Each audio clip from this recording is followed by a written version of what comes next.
नमस्कार। हाल ही में भूटान और चाइना के बीच एक ट्रीटी साइन होने जा रही है जिसकी चर्चा पूरी दुनिया की न्यूज़ एजेंसियां कर रही हैं। तो वह ट्रीटी भूटान और चाइना के बीच में अभी क्यों साइन हो रही है और अगर भूटान और चाइना के बीच ट्रीटी हो रही है तो उससे इंडिया की इंटरनल सिक्योरिटी के लिए क्यों थ्रेट माना जा रहा है। प्लस चाइना की जो नज़र है भारत की सिलीगुड़ी कॉरिडोर जिसको चिकन नेक कहा जाता है और डोकलाम इलाका जो एक्चुअली भूटान को बिलोंग करता है उसमें चाइना का इंटरेस्ट इतना क्यों है, इस सब बात को जानेंगे। साथ ही में भूटान और चाइना के माफ कीजिएगा, भूटान और इंडिया के बीच एक ट्रीटी है उसको भी हम लोग समझेंगे।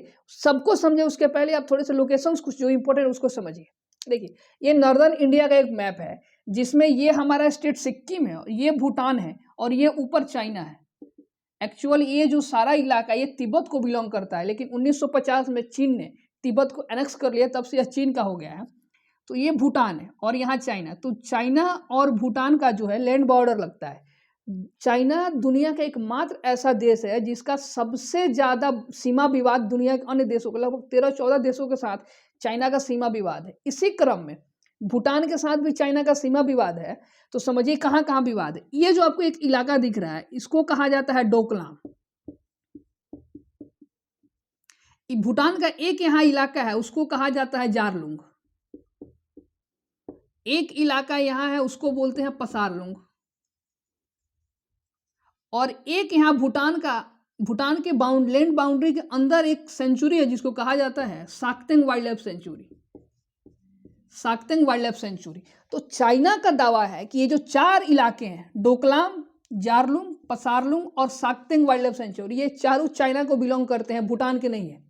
जबकि ये जो दावा है पूरी तरीका से क्या है खारिज किया जा सकता है और किया भी गया है। लेकिन चाइना का यह कहना है भूटान से कि जो तीन इलाके हैं जारलुंग, पसारलुंग और साक्तेंग, चाइना भूटान को दे देगा और भूटान इसके बदले में केवल डोकलाम का जो इलाका है यह दे दे चीन को। इस चीज़ को थोड़ा समझिए कि चीन जो है वह केवल डोकलाम को क्यों चाहता है और डोकलाम के लिए वह भूटान को तीन इलाका देने के लिए राजी क्यों हो गया है। तो आपको पता है 2017 में इंडिया और चाइना के बीच इसी डोकलाम में क्या हुआ था, स्टैंड अप हुआ था। और उसमें मेन कारण था कि चाइनीज जो पीएलए है आर्मी वहाँ की, वो अंदर यहाँ सड़क बना रही थी जिसकी जो है भूटान की तरफ से इंडियन आर्मी ने खड़ा होकर विरोध किया। तो ऐसा क्यों है, तो यहाँ एक ट्रीटी आया था उसको हम लोग समझते हैं। देखिए 1910 में ब्रिटिश जो थे वह कभी भी भूटान को पूरी तरीके से अपने अंदर कब्जा नहीं कर पाए थे। तो उसी दौरान उन्होंने एक ट्रीटी साइन किया था भूटान के साथ जिसमें उस ट्रीटी में लिखा गया था कि भूटान की डिफेंस और जो इंटरनेशनल रिलेशंस है इन दोनों को डील कौन करेगा, तो ब्रिटिश डील करेंगे। मतलब कि अगर भूटान किसी के साथ अपना कोई रिलेशन डेवलप करना चाह रहा है, अपनी आर्मी को डेवलप करना चाह रहा है, तो उसमें उनको पूरी तरीके से मदद कौन करेगा, तो उस समय इंडिया नाम नहीं था, उस समय ब्रिटिश इंडिया, क्योंकि हम लोग ब्रिटिश की कॉलोनी थे। तो इस भारत जो देश है उसका नाम था ब्रिटिश इंडिया। तो ब्रिटिश इंडिया और ब्रिटेन के बीच भूटान के बीच एक संधि साइन हुआ था जिसके तहत तत्कालीन 1947 तक, जब तक हमें आज़ादी नहीं मिली थी, तो एक्चुअल में ब्रिटेन की सरकार भूटान की डिफेंस और जो फॉरेन पॉलिसी उसको गाइड करती थी। बट जैसे ही हमें आज़ादी मिली तो भूटान की सरकार, वहाँ की मतलब भूटान में आज राजतंत्र चलता है, तो वहाँ के राजा और भारत के तत्कालीन प्रधानमंत्री पंडित नेहरू ने 1949 में इंडो भूटान ट्रीटी साइन करते हैं।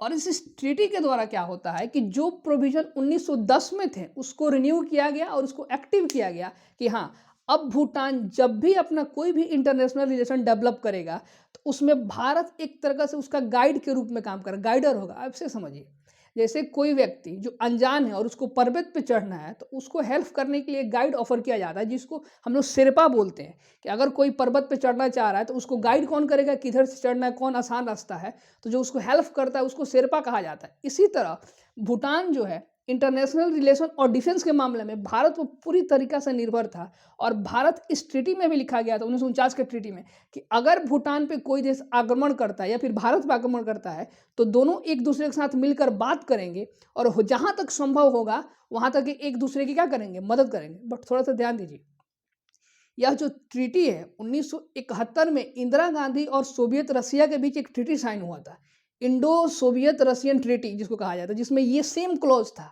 कि अगर भारत पे कोई आक्रमण करता है तो रसिया डायरेक्ट कूद नहीं जाएगा युद्ध में, जबकि भारत की मदद करने की पूरी कोशिश करेगा। सेम क्लॉज इंडो भूटनीज ट्रीटी में था 1949 में। जिसमें लिखा गया था कि भूटान पर अगर किसी भी तरीके से कोई हमला होता है तो भारत अपनी पूरी क्षमता से उसको मदद करेगा और भूटान भी भारत के केस में मदद करेगा। ये सब बात था। ये ट्रीटी है और यह ट्रीटी चलती रही और इसी ट्रीटी के तहत हम लोग भूटान को हमेशा हेल्प करते रहते हैं। और उन 2007 में जब यूपीए गवर्नमेंट के प्रधानमंत्री मनमोहन सिंह थे तो इस ट्रीटी को रिन्यू किया गया। इंडो भूटानी जो ट्रीटी है वो रिन्यू हुई 2007 में और सेम क्लॉज को रिपीट किया गया। उसमें एक क्लॉज को थोड़ा सा कमजोर बनाया गया। वह क्लॉज यह था कि अब भूटान अपने इंटरनेशनल रिलेशन में जब भी कोई किसी दूसरे देश से संबंध बनाया गया फिर किसी भी प्रकार का रिलेशन डेवलप करने की कोशिश कर रहा है तो अब यह भूटान की इच्छा पर निर्भर करेगी कि वो भारत से कंसल्ट करना चाहता है या फिर नहीं चाहता है। जबकि 1949 के ट्रीटी में थी कि भूटान को करना ही था, बट इस ट्रीटी में भूटान को छूट मिल गई कि अगर आप चाहो तो भारत के साथ संबंध राय लो, उससे कंसल्ट करो या फिर नहीं करो। बट एक्चुअल में रियलिटी यही रहा है कि जब भी भूटान ने कभी भी आगे कदम बढ़ाया है तो उन्होंने हमेशा भारत को महत्व दिया है और भारत से सलाह लिया है।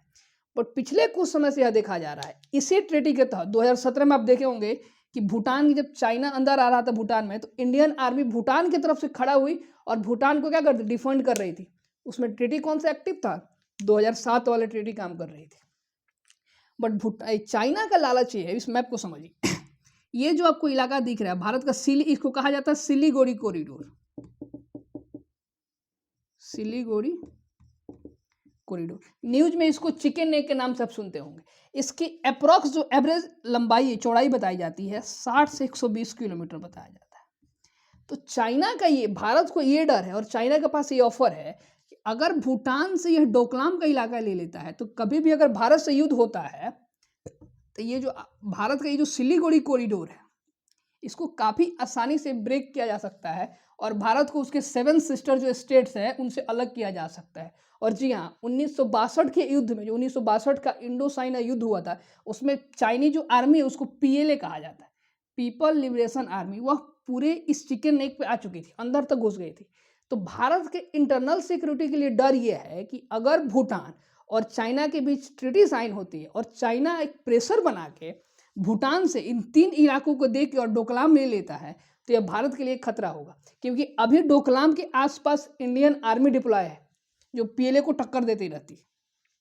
लेकिन जैसे ही भूटान से ले लेगा चाइना डोकलाम को तो भारत के लिए वहाँ थोड़ा सा खतरा हो जाएगा और वहाँ पे पीएलए आर्मी डिप्लॉय होगी जो भारत को हमेशा थ्रेटन करती रहेगी कि कभी भी जब युद्ध हुआ तो हो सकता है कि पीएलए चिकन नेक को भारत से क्या करे, काट दे और पूरा 7 सिस्टर हमारा इससे अलग हो सकता है। तो मेन इस ट्रीटी के पीछे भारत को डर यही है कि ऐसा ना हो कि भूटान कहीं चाइना के प्रेशर में आके पूरा इलाका डोकलाम का चाइना को थमा दे। लेकिन हाल ही में कुछ दिन पहले जो भूटान के सम्राट थे वो पहले चीन गए और वहाँ से भारत भी आए हैं, जिनका नाम नेसर खसयाल जो है, और प्राइम मिनिस्टर मोदी और जयशंकर से मीटिंग हुई और मीटिंग का न्यूज़ रिपोर्ट आ रहा था कि वहाँ के जो राजा हैं वो भारत को पूरी तरीके से आश्वस्त किए हैं कि मैं ऐसा कोई भी ट्रीटी चाइना के साथ साइन नहीं करूँगा जो भारत के हित में ना हो। मतलब मैं जो भी कदम उठाऊँगा वो भारत के हित में होगा। और इससे स्पष्ट होता है कि भूटान जो है आज भी भारत के साथ अपने अच्छे रिलेशंस को एंजॉय करता है और डोकलाम चाइना को देने वाला नहीं है। तो ये पूरी थी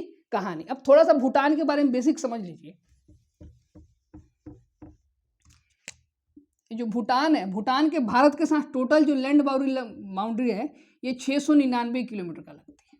और कितने स्टेट के साथ लगती है तो आप मैप देख के शायद गेस कर पा रहे होंगे। एक स्टेट अपना वेस्ट बंगाल, एक आपका आएगा यहाँ पे आसाम, फिर एक आएगा अरुणाचल प्रदेश और एक सिक्किम। इन 4 स्टेट के साथ ही भूटान की बाउंड्री लगती है। और भूटान का जितना भी इंटरनेशनल ट्रेड होता है उसका 90% से ज़्यादा वह केवल और केवल किससे करता है? भारत के साथ उसका ट्रेड होता है। भूटान का जितना भी अंतर्राष्ट्रीय व्यापार है उसका लगभग 90% से ज़्यादा वो किससे ट्रेड करता है? इंडिया के साथ। और इसका जो भी इंटरनेशनल यहाँ पे जो तेल जाते हैं वह भारत के हल्दिया और कोलकाता बंदरगाह के थ्रू ही जाते हैं। और भूटान आज भी काफ़ी हद तक भारत के संरक्षण में आगे बढ़ रहा है और भूटान बहुत सारा बिजली बना के भारत को बेचता भी है और हम लोग भी वहाँ बिजली बना भी रहे हैं और उनसे खरीद भी रहे हैं। ये सब इंटरनेशनल रिलेशन में जो रेसेंट डेवलपमेंट हो रहे थे उससे रिलेटेड है। इस वीडियो को देखिए। Thank you.